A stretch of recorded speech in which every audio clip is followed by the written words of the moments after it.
morning, everyone. Welcome from sunny and very windy San Diego, where we're having Santa Ana wind conditions, and everyone in town is keeping their fingers crossed that no wildfires erupt and that people are careful and they don't throw cigarette butts out the windows and things like that. It's very, very blustery and very, very hot in Southern California today. So welcome, and I'm glad that you're all here to hear my very provocative views, I think, about reducing resistance to change. It's something that over the years, and I've been doing this kind of work for over 20 years now, and over the years I've had hundreds and hundreds of people raise this issue about how to become more effective at managing through resistance to change. So if we could just do a quick sound check before I get into it, if you could just please raise your hand for those of you who are familiar with the okay, great. With the sound panel there. Great, great, great. Thank you. Just wanted to make sure. I feel like the wizard behind the screen here, and want to make sure you can all hear. So I'm really excited about today's webinar for a couple reasons. One is the topic, and the other is that this is the first time we've had this much reach across the globe.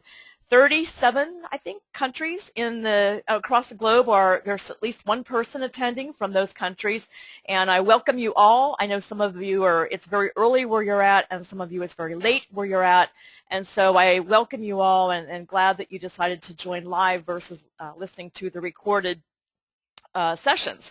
So for those of you who aren't subscribers, we do have a monthly newsletter, and then I occasionally blog, and the newsletter often has free resources. When you subscribe, you get a free set of downloads, different templates and things like that. So I welcome you to subscribe to our list. And then for those of you who aren't familiar with me, I do see a lot of familiar faces and names on the registration list, but I see a lot of new people as well. So thank you for giving us a shot. I am a coach, facilitator, consultant, trainer, whatever you'd like to call me. And I work with clients of all different sizes, all different industries, from Fortune 100 companies down to 20-person mom and pops. I tend to focus primarily on mid to larger organizations as well. And we provide lean transformation and business performance improvement, all different types of stages of people's journey, whether they're just starting or they already have seasoned full-time improvement professionals and they just want to deepen some of their skill sets. I also teach at University of San Diego in our Lean Enterprise program that runs almost every semester. And then I'm an author and a speaker, a keynote speaker. I have 4 books out now, the most recent one being Value Stream Mapping. And if you'd like to tweet it all during the webinar, my handle is Karen Martin OpEx, which stands for Operational Excellence. So also, if you want to look for materials, we have a convention we follow before the webinar. You can download them 1 hour prior or sometimes a little earlier. I got them up early today. And then after the webinar, the materials are on SlideShare, and then the video recordings or audio recordings are on YouTube, Vimeo, and also on our website on the webinar page. And the webinar page also has a list of all of the upcoming webinars. And for those of you who registered for July 1st, unfortunately I had to change that due to a client engagement. Well, actually, that's not unfortunate. It's a good thing. But I had to move it to the day before the 4th of July, so hopefully most of you won't need to drop off of that, and that's the A3 problem-solving webinar. Next month we're going to do respect for people. The lean approach for respect for people is far deeper than what most people typically think, and it involves different areas of how we engage with people that's a little different than most people think. And then at the end of the month, I'm going to be doing a session on coaching after I come back from the Lean Enterprise Institute and the Lean Frontiers Joint Coaching Summit in Long Beach. I'll be just kind of giving you a summary of what different folks talked about there, and then also a summary of my talk there. And then in August, a new one just added is holding effective Kaizen events. And one of the reasons why we're doing that in August is that the Kaizen event planner, which a lot of you have, is finally coming out in electronic version. I don't know exactly the date. It's going to be sometime in May, and we'll let you know through the newsletter the minute it comes out. But finally, we're going to have the ability for those of you that like to have it on a device to have it on a device. And so we're looking forward to that. All right, so today what we're going to talk about is the power behind charters. So to me, charters hold a very, very powerful way to reduce resistance to change. And then also to talk about how to align all stakeholders around the need for change so that you're less likely to ever even have any resistance. Also, how to assure that a proposed change is truly an improvement versus just a change. Big difference. In fact, I try a lot to not use the word change when I'm talking with a client or with a group of people around improvement. I try to use the word improvement to make sure that we're being conscious that just change is not what we're going for. It's improvement that we're going for. And then finally, techniques for using psychology to reduce resistance. I don't have a degree in psychology, but I read voraciously around psychology. I'm deeply interested in psychology, and I think anyone who's either in a leadership role or who is a full-time professional, maybe even a very junior level professional in the improvement space, you need to really be good with psychology and understand what makes people tick and how to properly influence people and that type of thing. So it's a good place to start.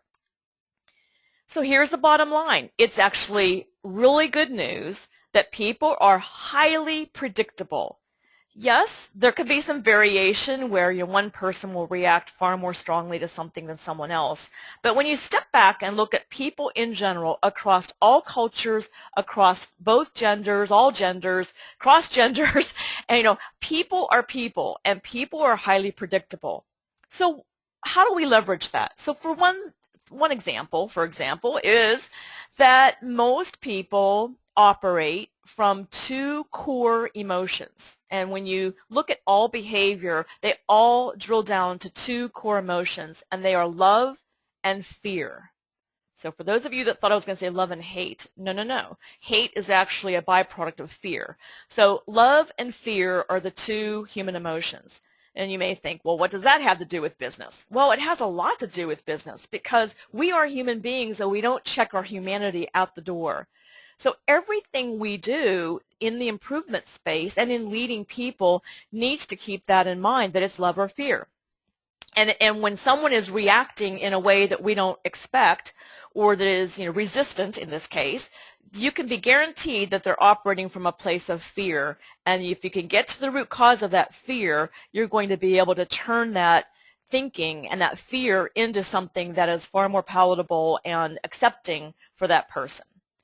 So now I'm going to just hit you with my provocative statement. And I don't mean to offend anyone, but I very much believe this. Drum roll, please.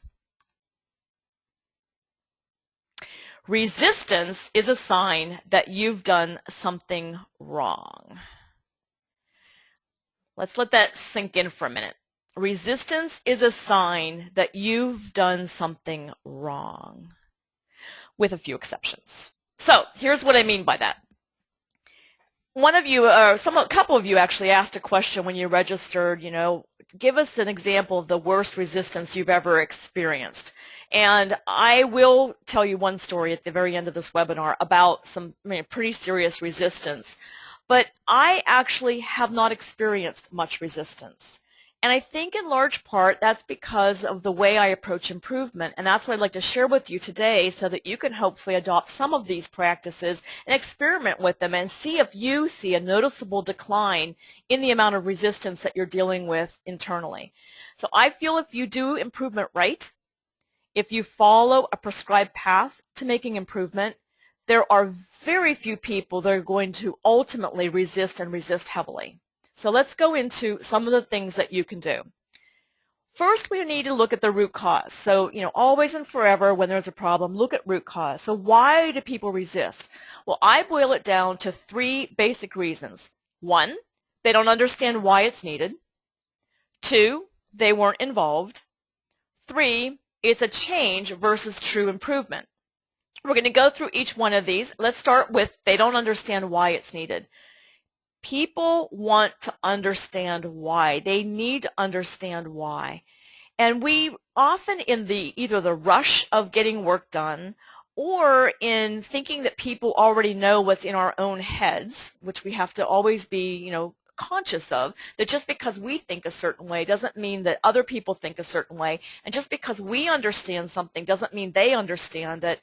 if people don't understand why there's any kind of need for change, you're setting yourself up for resistance from the get-go. So how can you help them understand why? Well, the first thing you can do is always and forever use a charter of some sort. You know, we have a couple different versions of charters that we use here at the Karen Martin Group. Here's an example of a value stream mapping charter that you can download through our website. But the main reason to use a charter is, and it serves three purposes, is to plan the activity. And most people think of the charter primarily as a planning and logistics tool. But I like to view charters, more importantly, as a communication vehicle and a tool to build consensus. So up front, before you even begin any work, putting the charter together needs to be a highly collaborative activity involving the people that are going to be affected by change. Then that charter needs to be very, very thoroughly communicated. And I'm talking not just an email attachment, but discussed, actually, you know, reviewed and having a conversation around it to start surfacing any of the concerns people have up front. If you don't encourage the concerns to come out, they're going to come out in other ways. The worst possible case is actual sabotage of an improvement, but that isn't usually where people go. But they do go to passive and some, you know, implicit resistance that you want to make explicit, and you want to so that you can deal with it. So using charters as a communication and consensus building tool allows you to get all of that stuff surfaced before you even get going on improvement, which paves the way for a much, much smoother process. And there are a couple of specific things on a charter that are very, very key to the resistance piece. And that is the current business problems or business needs, you know, what's the problem we're here to solve, and what's it going to do for us. So, you know, this is just, again, one charter. I have probably 5 or 6 different kinds of charters, but they're all fairly similar in that they all have a section that says, why are we doing this? What's going on here? And to the degree that you can include data to just add depth and you know, fact-based, strength, you know, to your argument about why this is a problem, that really helps a lot. So make sure that you are very, very clear on why something's a problem. And if you aren't clear why something's a problem, and if you haven't scaled it and scoped it and all of that yet, then it may be premature to start trying to get people to cooperate with it. So just get clear on that first. And then also be very, very clear on what it's going to do for the organization, for your customers, for the employees themselves. You know, what are the benefits that are going to happen as a result of this change? So that will really set the stage for people to start wanting to get engaged with the improvement. The other thing you can consider is if you're approaching things from a problem-based perspective, which is what you should be doing versus already having a solution in mind, some of you may enjoy using A3 reports as a way to reflect the plan, do, study, adjust, or plan, do, check, act, or DMAIC, D-M-A-I-C, methodology for solving a problem. If you're using an A3 report, hopefully you have a very, very good, solid background section in the, you know, upper left corner, usually placed on an A3 report. And the A3 report, again, is a conversation tool. It's a learning tool. It's meant to be shared and discussed to help people see why something is a problem. So when I coach A3 teams, including senior leaders, on, you know, the whole process for solving a problem, most of the time they are fairly unskilled in clearly defining the problem and making a compelling case on why it's a problem. And so we spend a large amount of time just learning the skills around defining a problem, breaking it down, scoping it, scaling it, how big is the problem, and that type of thing. When it comes to leaders, if they don't understand that this is a big problem, they're very likely going to support the improvement to begin with, because there are, you know, many, many fish to fry, as we say. And so obviously you're going to want to spend your resources on the biggest fish. And so if this is a very, very small problem, then you're not likely going to get leadership support. If you don't have leadership support, then people are more likely going to resist it because people follow more or less what their leadership team is asking them to focus on, because that's how they're being rewarded through performance reviews, bonuses, etc. So again, this is basic psychology. People are going to follow the leader, and leaders need to be engaged in order for people to start from a place where they're less likely to have resistance. Then let's talk about not being involved. So when it comes to involving people, I find most organizations have these habits in place where they go too narrow in the people that they're involving in making a, quote, change, unquote, an improvement in my case. So what you need to do is think about what needs to happen from a why is it a problem perspective, and then involve all the people or representatives from all of the functional areas that have any stake at all in that part of the process or that part of the environment or that physical area. If you're improving a physical area, whatever it may be, you have to be pretty broad in how you involve people. Otherwise, you risk missing a very, very important perspective on the problem. You also miss great insights into new ideas and innovative ways of thinking that if you only narrow it to the people right in that area where you want to make an improvement, you're likely going to miss that. The other thing is that it is extremely traumatizing to be Kaizened, as we say. So Kaizen, continuous improvement, it's uplifting to do improvement, to make improvement and implement improvement. It's traumatizing to be told what to do and how to do it. So if you look at the general workforce, and in most organizations, the percentage of time the people who are affected by a change being involved in the change itself, upfront design, testing, all of that, it's usually a tiny, tiny percentage. So then we wonder, why do we get so much resistance? We've met the enemy and it is us. If you include people up front, you're less likely to experience that. The other thing that's a fundamental belief that you have to embrace in order to get this resistance down is you have to fundamentally believe that the people who do the work are the experts. So what I see a lot with improvement professionals that are full-time, especially in organizations, I see them either going and searching out a project or a problem to be solved, or even if they're given a priority from leadership, they take that and they become the doers. So they become the solvers of the problem rather than facilitating the problem being addressed. So that's another thing is, we have to be careful what hat you're wearing. If you're leading improvement, either as a leader, manager, supervisor, C-level, vice president, or you're a full-time improvement professional, in all cases, your job is to facilitate and guide and teach and lead. It's not to do. The people who are supposed to do are the people who are doing the work. So, again, we wonder why, two people hold themselves up in a room and they come out with this brilliant improvement and they say, hey, go forth, everyone has to do this now. And we wonder why people resist that. It's basic human psychology.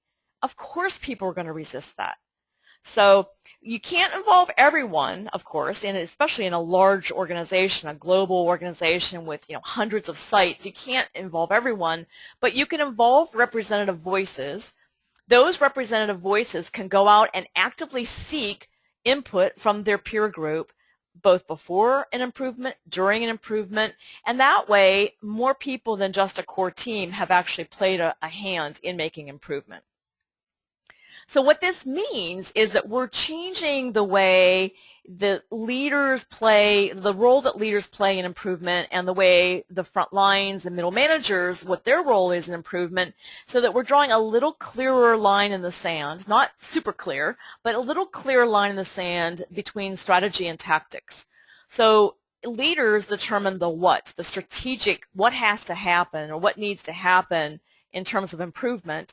And then the baton gets passed to people who do the work to determine the tactics on how it will happen. So let me just talk a little bit more about worker involvement. We're not talking about giving people, unfettered power and control to do whatever they want in an organization. Everything needs to have boundaries, and that's another thing with the charter that's very important is it clearly states up front what the team is authorized to do and what they are not authorized to change. And so once you give people very clear boundaries, then they can be as innovative as they want within that, and leaders, ideally are not going to have an issue with it because they've defined the strategy, they've defined the boundaries, and now they can just pass the baton and let people that are the experts do the best thing with that. So that charter again becomes very, very important in drawing that distinction between leadership role and the front line role. So for example, I'm doing a Kaizen event next week for a new client, and this is their very first big Kaizen event, and it's very, very cross-functional. And so in talking with the leaders, and saying, well, the front lines, the people on the Kaizen event team are the ones that are going to determine what's being done, and they were a little uncomfortable with that until they understood that they have authority to change policy and the Kaizen team does not. That's a leadership, that's a strategic decision. Policy resides with leaders. Procedure, work tasks, step-by-step how work gets done, that responsibility and authority lies with the frontline workers or the people, wherever they are in the organization, the people who are actually doing the work. So this is something that you have to work with your leadership teams on as well as the front lines to make a little clearer distinction between those two pieces of the improvement cycle. Now, let's go back to the charter for a second. And again, I have Kaizen event charters, value stream mapping charters, problem charters. If you look at, there are 3 different sections here of people. We've got people who are going to be on a core team, and you can use this just for a regular traditional project if you want, that these are the core team members, and look at the variety of the functions that are represented here. Notice we don't have titles here, we have functions and then we have names. You always determine functions first and then the people that need to be involved. We also have briefing attendees, so I'll talk a bit more in a few minutes about briefings, but there are additional people over and above the team that are going to be involved in the change process through attending briefings, and then there's on-call support in this case, which we usually have with both value stream mapping activities and Kaizen events. So you have this wide range of people. Well, how do you decide who should be on the team? First of all, you need to think of, what are the steps in the process? And I literally write them in a big list, or sometimes I'll actually draw out a map and I'll have, process squares and I'll write this in as, and I can do this remotely, virtually as I'm talking with a client. So I'm listing all the process steps, and then we're defining, well, where exactly does the problem reside? So what's the problem? Well, let's just say in this case the problem is product quality. So if it's end state quality, as I call it, so products going out the door and there are quality issues, the kind of knee jerk in most organizations is to hover right around in here where it's the product, the engineering in this case, and the whole kind of value adding piece of whatever the product is. In this case, it's software development. Well, that's not necessarily where you want to start, because it could be that all the way from the purchase order coming in from the customer, that's what PO is, to the sales order being created internally, SO, that though the data on those two documents may be what's leading to a problem with the whole design. And the people who are the customers of the design, the downstream customers, software developers, purchasing, the supplier, and production, they also need to be involved in looking at product quality, even though perhaps it is a design issue, for example. So you want to make sure that you go several steps above and below the key process area in order to get a wide enough set of eyes on the problem that you're likely to get really good solutions in place or countermeasures in place. And that right there starts reducing resistance because it's smart improvement. People are really smart.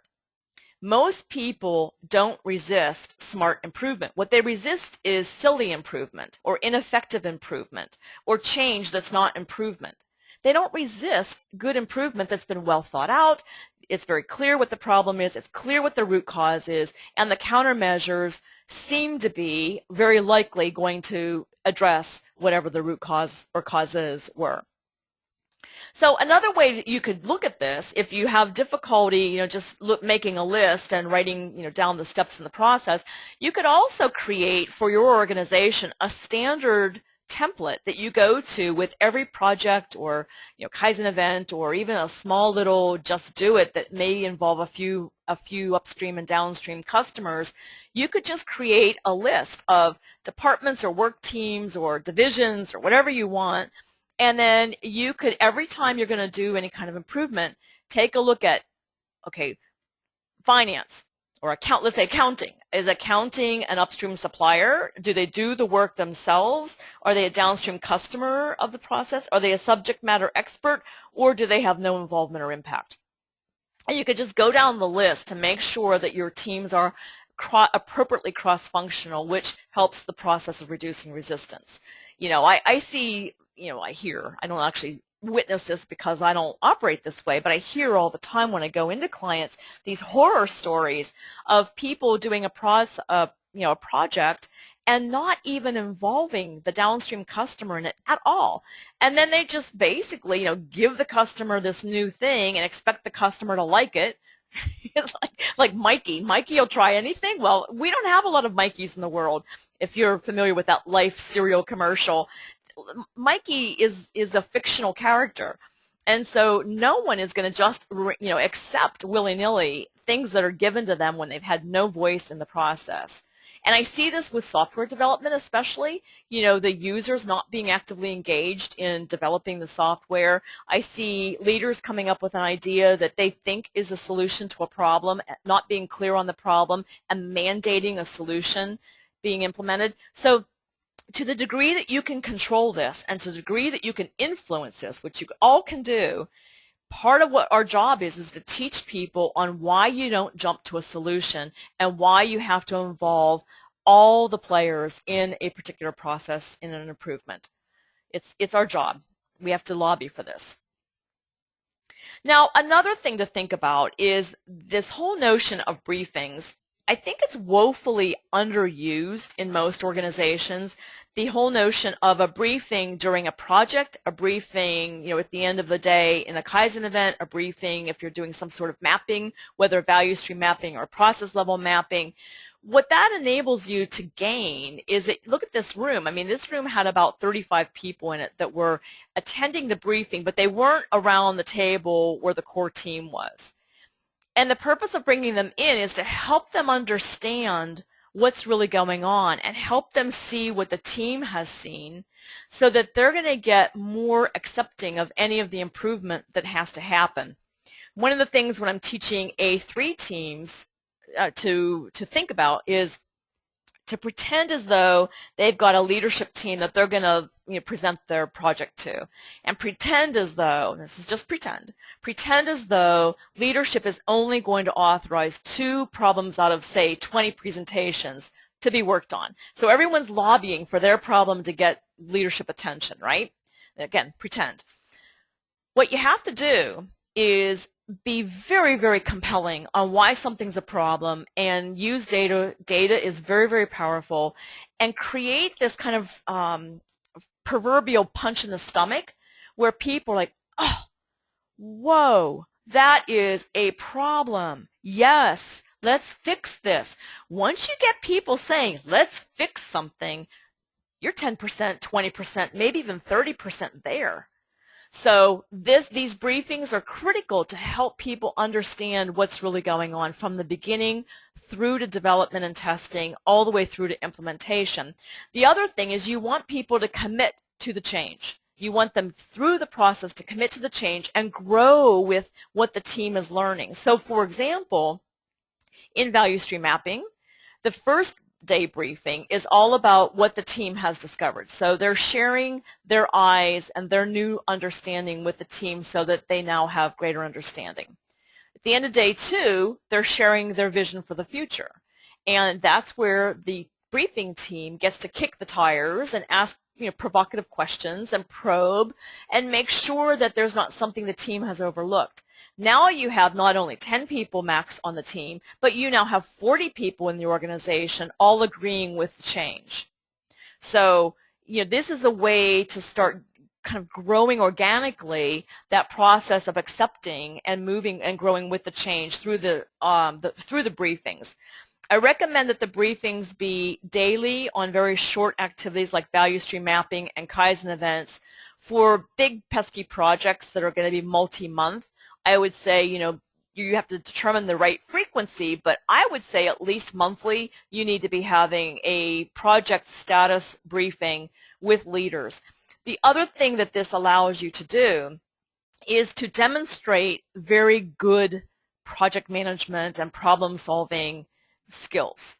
And so that starts spreading those skills throughout the DNA of the company because they're seeing in real time the whole evolution of a problem being solved and being solved well. So this is another way to spread the learning across the organization through these briefings. So let's talk about now the third and final problem. It's a change versus true improvement. So I see this a lot, and one of the biggest offenders of this are companies that decide to reorganize again, reorganize again, reorganize again. Trust me, I've been at this for a long time. Reorganizing is hardly ever a true solution to a problem. Hardly ever. Sometimes, but hardly ever. All it does is, move the problem around, or, just, it may, mix things up temporarily for a while, but then the problem's back because it hasn't addressed the root cause. The root cause isn't who reports to who. It never has been, it never will be. That is not the root cause of business performance problems. So make sure that you're, being a good teacher and a good lobbyist internally, and try to at least raise the flag that reorganization isn't the first solution that you go to. So the other thing I see is on the process side of things, I see a lot of process tampering.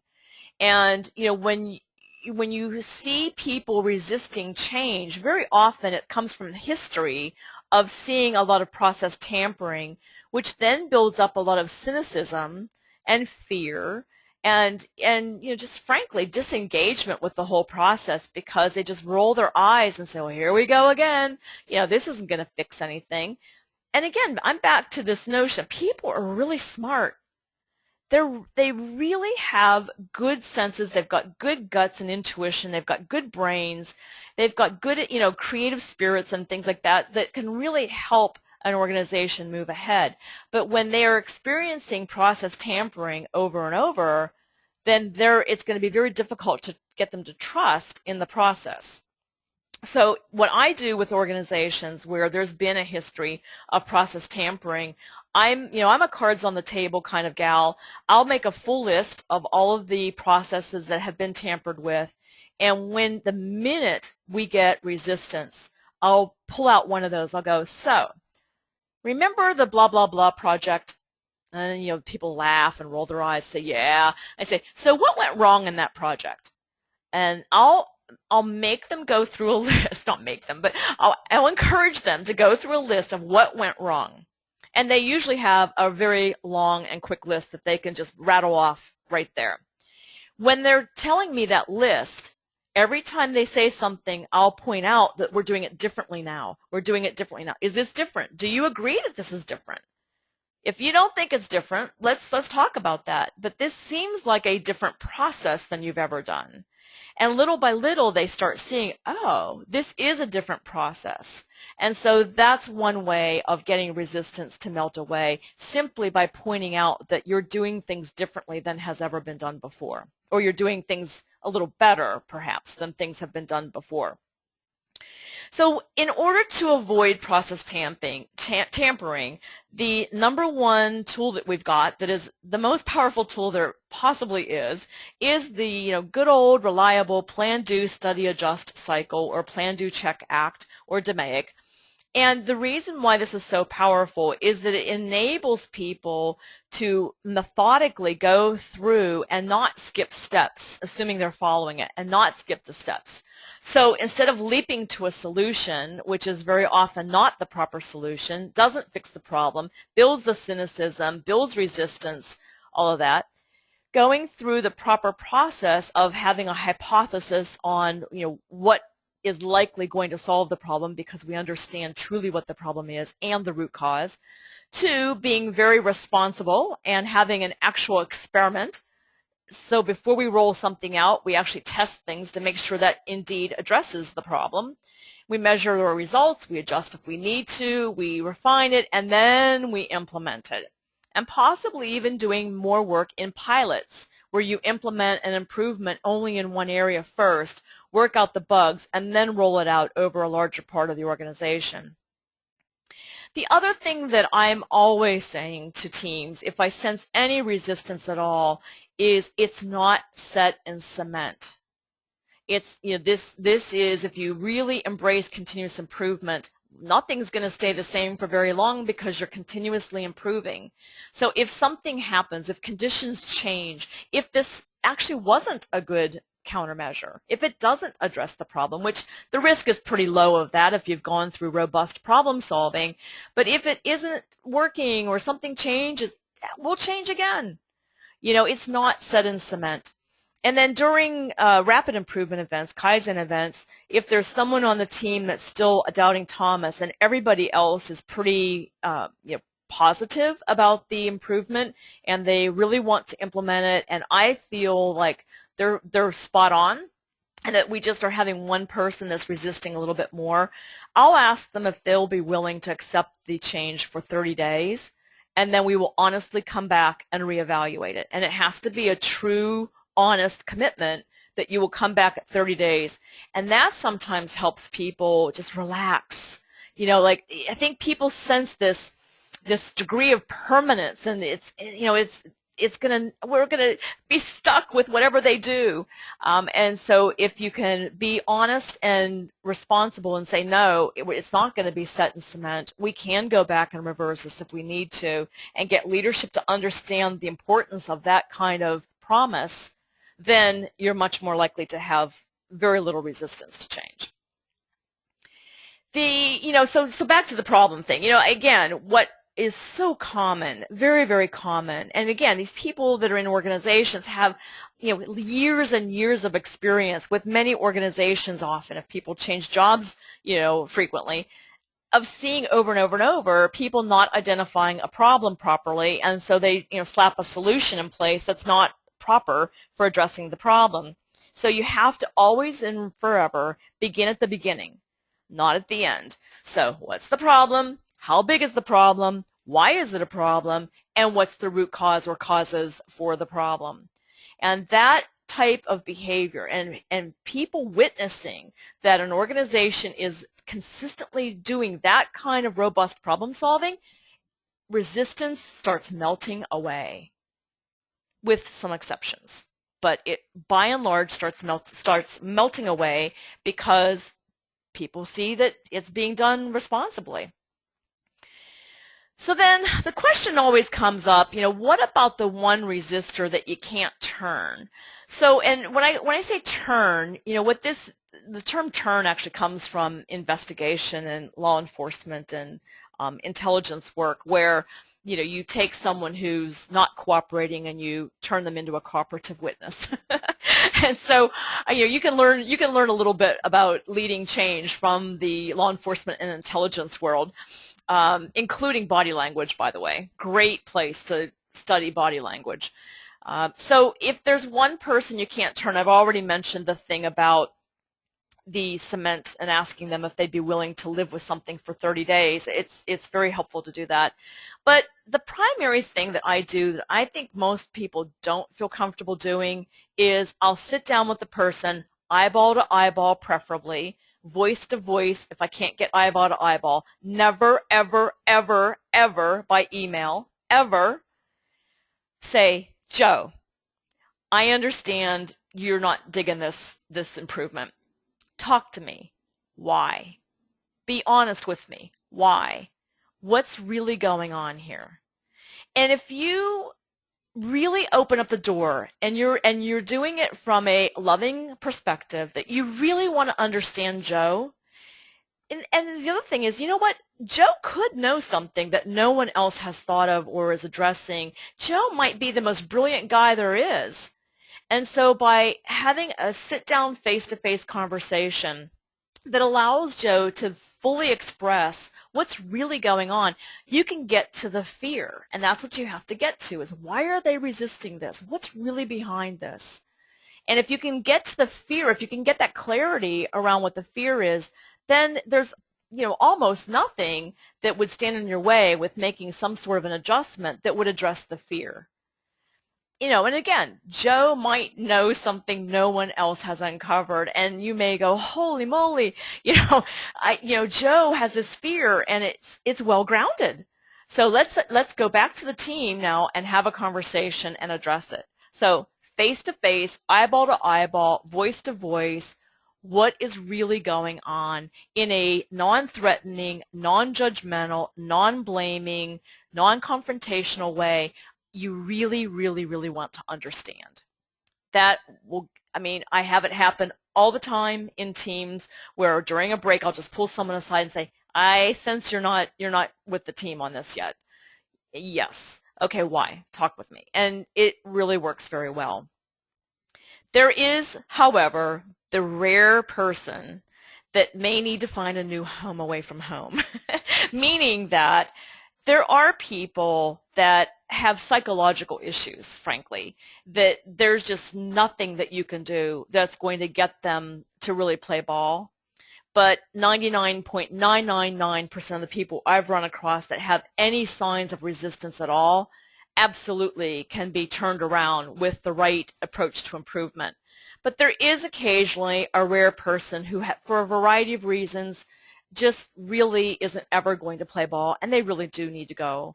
And so I'm going to sneak to one of the questions right now that someone asked at the end of or when you registered for the webinar. Someone said, what to do about someone who's retiring? And this actually is something I'm dealing with two of my clients right now, where there are people that have been there for 20 to 40 years in some cases, and they are having a really hard time with the direction the organization's going with in terms of establishing a continuous improvement culture and giving more power to the front lines to have the authority to determine the procedures they're going to follow and those kinds of things. And in one case, the guy is retiring in 3 months, and I advised them to just move on to another problem and then come back to the problem that's in his area after he's gone. It's not worth fighting for 3 months. And so just move on and come back, be pragmatic about it, and move on. If someone's not retiring for 6 months and it's an urgent problem, then it's a leadership issue, and leadership needs to make a determination on whether or not to just move the guy out of the way or the woman out of the way. And sometimes that has to happen. It's very rare, but sometimes you just have to move someone out of the way and either kind of forbid them to be part of a process change, or you have to move them to a new area or whatever, just for the period of time that improvement needs to be made. So it is rare, but occasionally you have to take fairly dramatic measures. And my worst case of resistance, I'm going to tell you a story about someone like that, but I'm going to wait until I get to that. All right, so we're doing a shorter webinar today to allow for more questions, by the way, and there's lots and lots of questions coming in. So keep them coming, and then we'll also do some verbal ones if you want to raise your hand, and I can unmute you, and you can ask it verbally, which is often fun.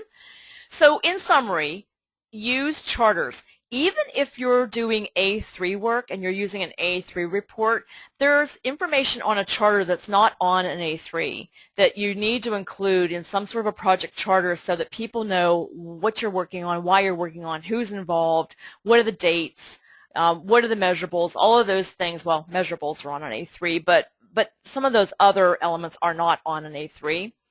And then the other thing is to make sure you're properly communicating and socializing the charters across the whole organization. So I see a lot of people just email the charter out and expect people to actually read attachments to emails. That's not realistic.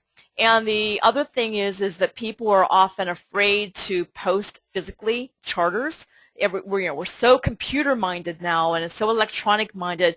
God forbid we print off one single 8.5 by 11 inch sheet of paper, and kill a leaf on a tree in order to get proper change to occur in an organization. So I'm a big believer in physical posting. Most of us that lead lean activities are big believers in posting physically, charters, maps, progress, reports, things like that, because people are much more likely to stop and look at something on a wall than they are to go and dig through their hard drive or look at a shared drive or go to the intranet or open an attachment to an email. So make sure that you're using charters appropriately.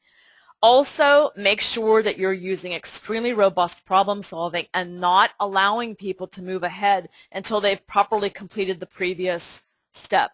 And also understand that there are, nested PDSA or PDCA cycles within them. So there's going to be, big PDSA cycles, and then little ones within it, and then little ones within that, and little ones within that. So everything is a constant churn of PDSA or PDCA. Next, involve the people who are doing the work, including upstream suppliers and downstream customers. I've had recently an experience with a client where I've worked with them for several years now, off and on, and they have a pretty seasoned team, and even they fell prey to this notion of not including the proper upstream suppliers and upstream suppliers and downstream customers. Even they fell prey to that. So make sure that you're thinking pretty broadly. And then finally, engage a wider section of the workforce by holding periodic briefings. And one more thing that I didn't mention that I will, because I'm working with a team preparing for a Kaizen event next week. The other thing that's really effective is once the charter's out there and everyone knows why and what's going to happen and who's going to be involved, putting flip chart paper or 36-inch wide paper in work areas and allowing people that aren't going to be on the team and perhaps aren't even going to be coming to the briefings to write notes of the things that are not working for them with that part of the process, ideas that they've got for change that might be relevant to that problem that's being focused on, and just getting a lot of input from people that also helps relieve a little bit of the responsibility. Sometimes people that are representing one functional area come to improvement feeling like they've got a bit of the weight of the world on their shoulders because they're afraid that they are the only voice for an entire functional area. And what if they say yes to something that their peer group doesn't agree with? Then they're going to be an outcast. And that's a very common fear with a team where you only have one or two people supporting an extremely large workforce that's one function. So getting that voice from all their peers within their departments and coming with that wider set of perspectives to the improvement activity, whether it's a project, a Kaizen event, or whatever it is very, very helpful on multiple levels. So I just want to point that out. Okay, so I love this slide.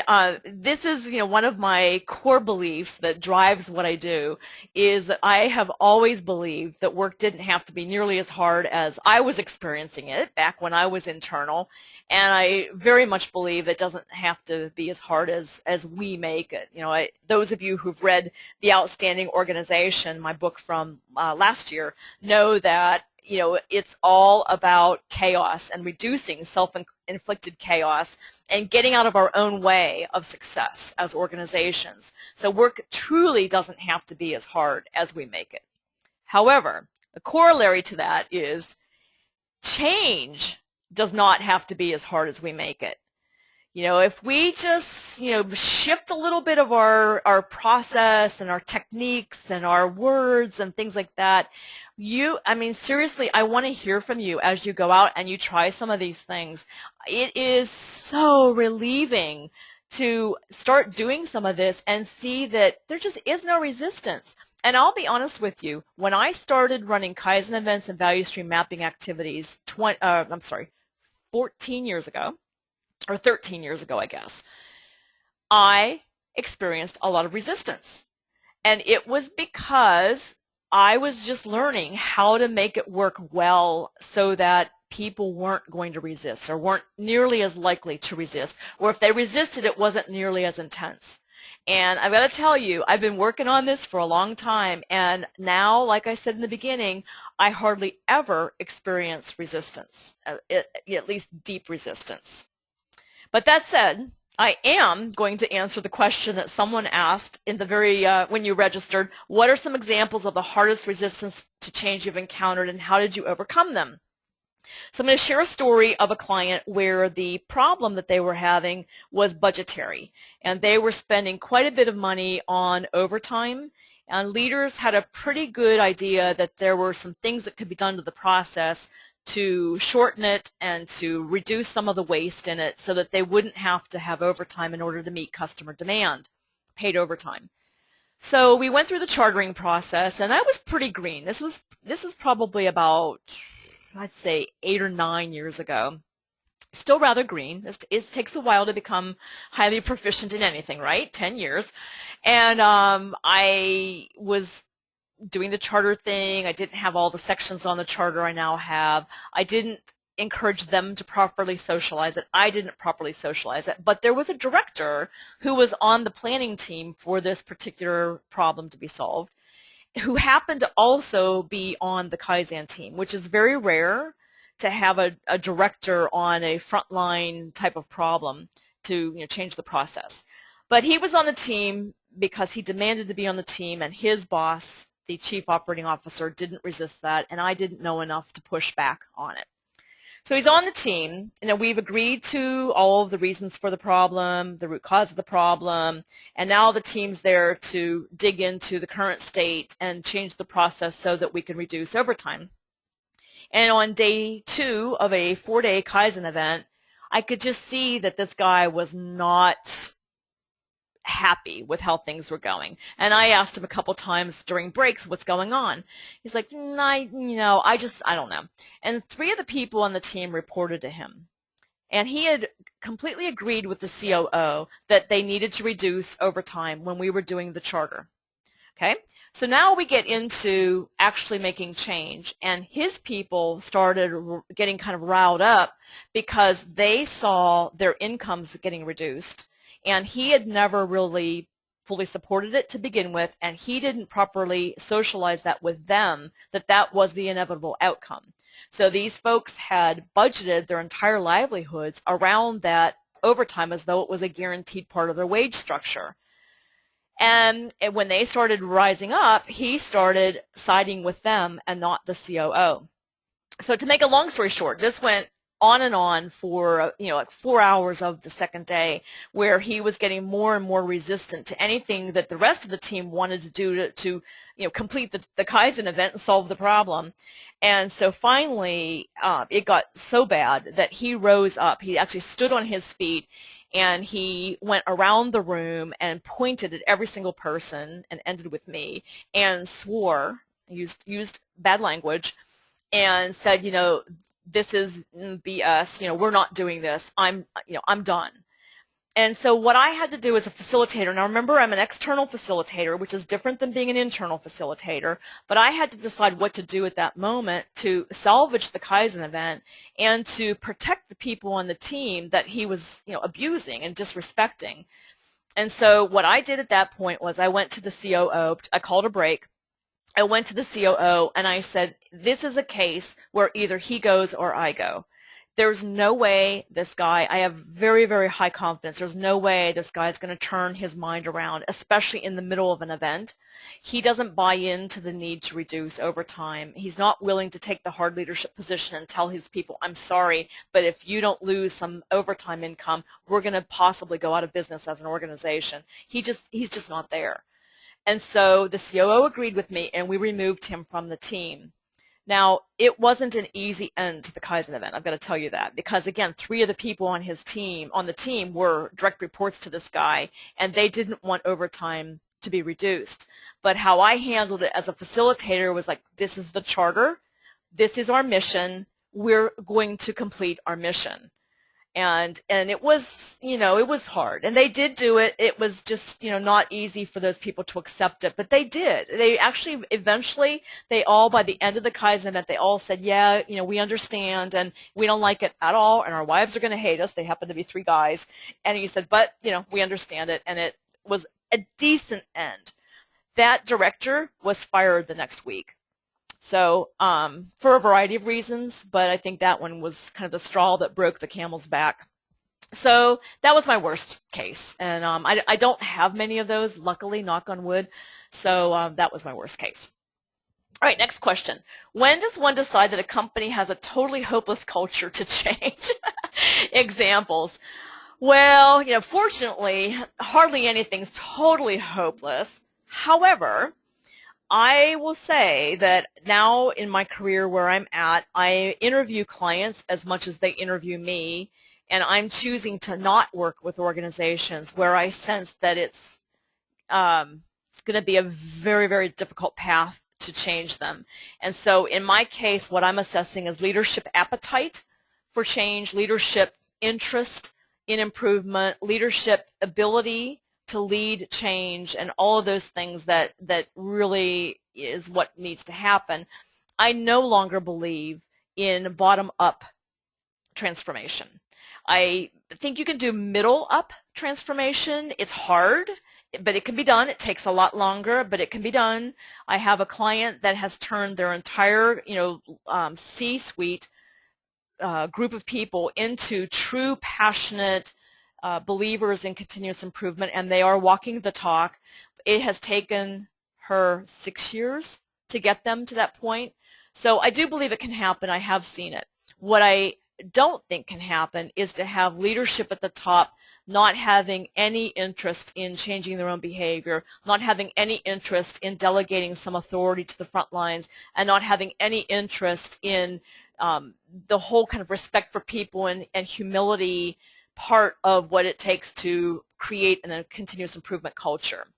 So that's, I don't think everything's hopeless. I don't think hardly anything's hopeless, but there are those cases where I clearly walk away because it's just too much work. So, and I already addressed the question on retirement, so I hope that helped the person ask that question. All right, oh my goodness, all these questions. So this is great. So keep them coming. I'm going to go ahead and start taking your questions. First question is, do you have a champion in the client organization who prepares the charter guided by you? Yes. Now, for a first run at any kind of improvement where I'm involved and there's a charter, which almost everything has, I actually am the one who owns the charter, and because I'm teaching them how to think through all the steps.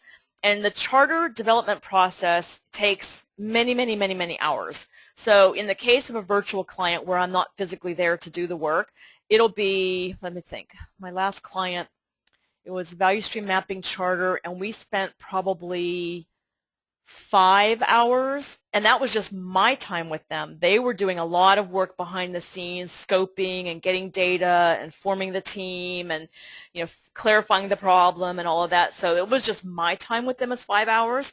And with the client I'm doing a Kaizen event next week with, we have spent, let's see, probably again 5 hours, just my time, helping them through the chartering process. And again, it gets a lot faster and it's a lot easier once you've done one a few times, but the first time a company has to think through, especially someone who's not used to working cross-functionally, that in and of itself takes a long time to work through that whole thing. And then, the other thing that's tough culturally is this notion that people are sequestered for a period of time so that you can focus on the improvement. That sometimes takes a lot of getting used to, and so it takes a little bit of time. Now, yes, I have a champion. Let me go back to the charter for a second. Let me go back. Oh, wait, one more thing before I go back to the charter. I do want to go to this. So there's some information if you want to contact me. I do recommend our newsletter and blog because we do give away a lot of free information. It's not, a marketing-heavy newsletter. And you can also find us on social media and plenty of books to take a look at as well. So now let me go back to the charter. Don't look if you get dizzy. There we go. So up here you'll see an executive sponsor and a value stream champion, and then I was the facilitator, and then there was a logistics coordinator. So there were 3 key players. There's not always a value stream champion, but for sure an executive sponsor and someone that's doing a little more of the logistics work. So sometimes the logistics and the value stream champion person are the same. The executive sponsor is nearly always vice president or above. And they are usually only involved in the first call just to make sure that they're buying into and that we're accomplishing what the leader wants in terms of the scope and what kinds of targets we're looking for. So very often the executive sponsor already has a target condition in mind, and we are able to get that pretty quickly, and then he or she leaves the rest of the charter development to the rest of the team. I hope that helps. France, please feel free to give a follow-up question if I didn't answer that correctly or fully for you. Okay, next question. Edward, do you recommend an in-depth study in change management to better anticipate and plan for resistance to change? Well, so that just triggered another thought of mine, plan for resistance to change. So I do like the idea of thinking through what ifs. So what if people resist? What will they resist? What are they likely to resist? How am I going to counter that? So it's like plan for the worst, but hope for the best. And again, I don't really get a lot of resistance to change now because the process for approaching improvement has changed. But do you recommend an in-depth study in change management? Maybe. I think it depends on, I assume you're talking about some sort of a workshop or a certificate program or a degreed program. I assume you're talking about something academic. I think that always helps, but I also think studying basic psychology helps. And I think being very aware and just becoming very, very present to every conversation you have with people also helps. And I think even in your personal lives, if you start paying very close attention to anyone who's resisting, whether it's a spouse, a friend, a kid, a parent, you're going to get some amazing insights into why people resist and what to do about it. So I think being present and listening deeply will help as well. Okay, next question. I just finished a good old book, Kaizen and the Art of Creative Thinking by Shigeo Shingo. I haven't read that one. So thank you, France, for mentioning that. So everyone, it's Kaizen and the Art of Creative Thinking by Shigeo Shingo. That's G-E-O, sorry, S-H-I-N-G-O. I had to put my glasses on there, sorry. Shigeo Shingo, who was one of the guys that really captured the Toyota production system and codified it in a training program. So good about capturing the problem. Good. Thank you, France. Okay, next question. Differences between an A3 format for a project and a project charter, which one do you recommend for the better? Well, it's not either or. I believe, so let me give you an example. At UCSD, we have a Lean Enterprise program where there's a project, and then I do the same kind of program internal at clients that have 10 or more people that they want to put through pretty decent lean indoctrination with the project so they can get experiential skill development. And in both cases, I use the A3 format for them to learn how to properly problem solve. And so, I'm coaching them outside of class, and they're going through the PDCA cycle, PDSA cycle, and, coaching, and then at the end they've got a report that they can then take and share internally. But that report doesn't have, for example, the scope clearly defined. I mean, it can, but it's not as explicit as what it is on a charter. The A3 report doesn't always have logistics on it, when the team's going to be meeting and getting together and who's involved, and it doesn't often include information such as when are briefings going to be held. You can certainly put team members on it. It doesn't have an area of, what kind of homework needs to be done to get relevant data. So I like to do a charter just to say, this is the logistics part and the kind of planning part of what we're doing if you're going to use an A3, and then use the A3 report to reflect the actual problem-solving process. The charter is not actual problem-solving. It's preparing for problem solving. The A3 report reflects actual problem solving. So I hope that clarifies between the two. Okay, next question. Are there circumstances when you have to accept a small percentage of resisting people if the majority are engaged, since you can't convince everyone, and hoping that time and peer pressure will work down the road? Good question, Ahmad. So here's my approach, and this is very different from what I hear a lot of facilitators say. I am an all-in kind of gal. In other words, I don't move forward with leading a team unless there's 100% consensus around every step along the way, because I have found that if you go with the majority, the minority can create lots of problems down the road. And I'm not willing to rest on the hope that peer pressure and time is going to turn those people. Maybe I'm not trusting enough. Maybe I'm pretty experienced, and I've seen that if you let that lie, it often comes back to bite you. But I'm a all-in, 100% consensus kind of gal. Now, to be clear, consensus doesn't mean agreement necessarily.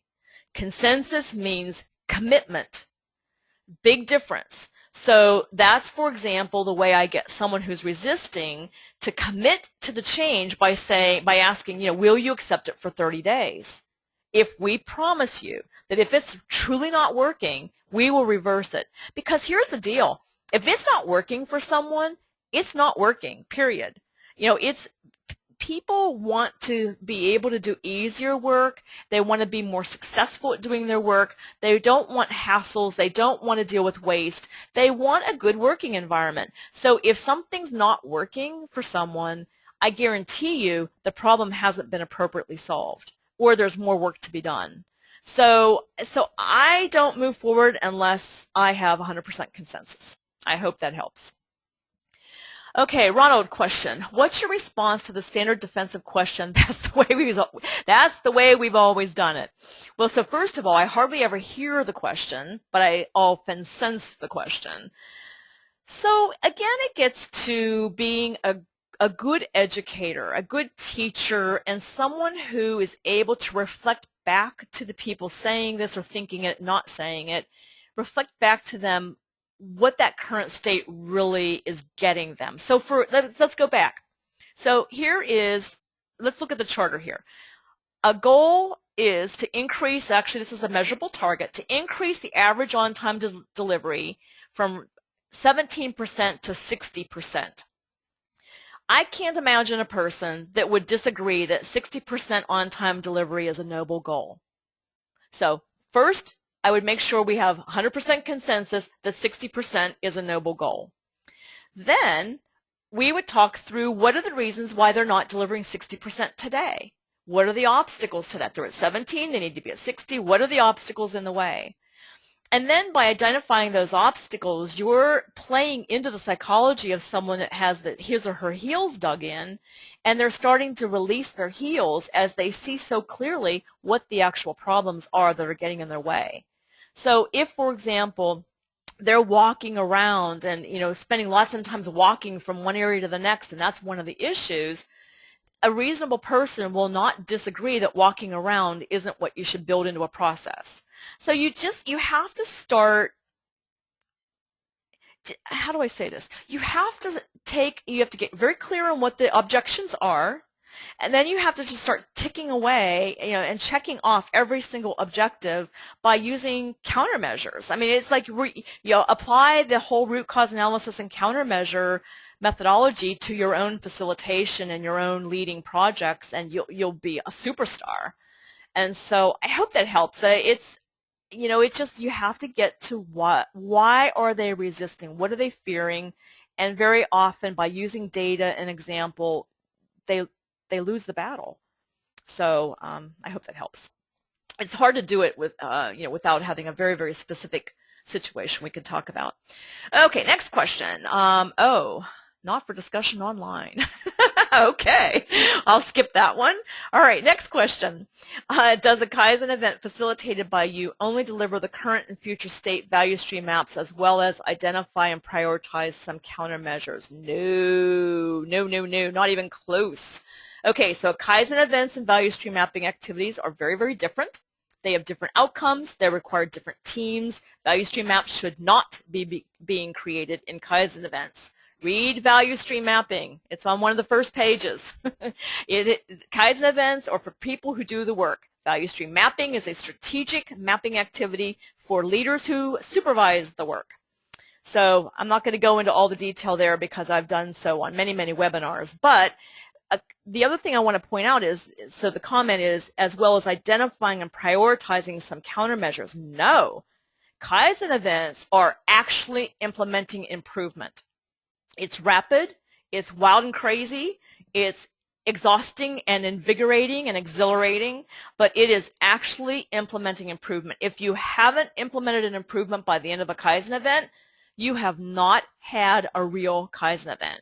You've had what I call a rapid planning event, but Kaizen events are doing. So you go through the whole cycle of evaluating potential countermeasures, figuring out which ones are going to, closely have the highest chance of addressing your root causes, and you test them and you refine them and then you implement them. So it has to be done within the Kaizen event in order for it to be a real Kaizen event. Okay, good question though. So next question, do you usually use change management techniques as the tipping point or others? I don't know if I understand the question. Do you usually use change management techniques as the tipping point or others? So I don't know if you have tipping point in quote. Is it German? Tipping point is in quotes. So I assume you're referring to Gladwell's tipping point.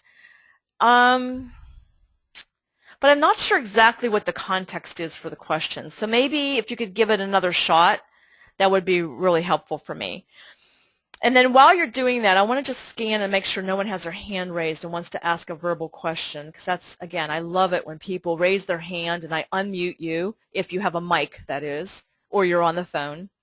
I would love to be able to unmute you and we could talk voice to voice. It's often fun. No, I don't see any hands up. Okay, so feel free to raise your hand if we've got 4 more minutes. If you've got any additional questions, I'd love to be able to answer them, and if not, we'll end the webinar a little bit early. So how about this? How about if you are writing a question? Oh, never mind. I see more coming in. Okay. I was always told, this is from Donna, I was always told that everyone who touches the process does mapping. So frontline staff would especially be there. If you address this in other seminars, please tell me the title. Well, so for process level mapping with the front lines, the particular approach that I use is called metrics-based process mapping. And there are other webinars. If you do a search on my website or you do a search on, sorry, hang on one second. If you do a search on Vimeo or SlideShare or YouTube, also you can run across the metrics-based process mapping webinars. But let me show you, hang on, let me get to the end of my stuff here. So this book here, Metrics-Based Process Mapping, is swim lane style maps with metrics associated with them.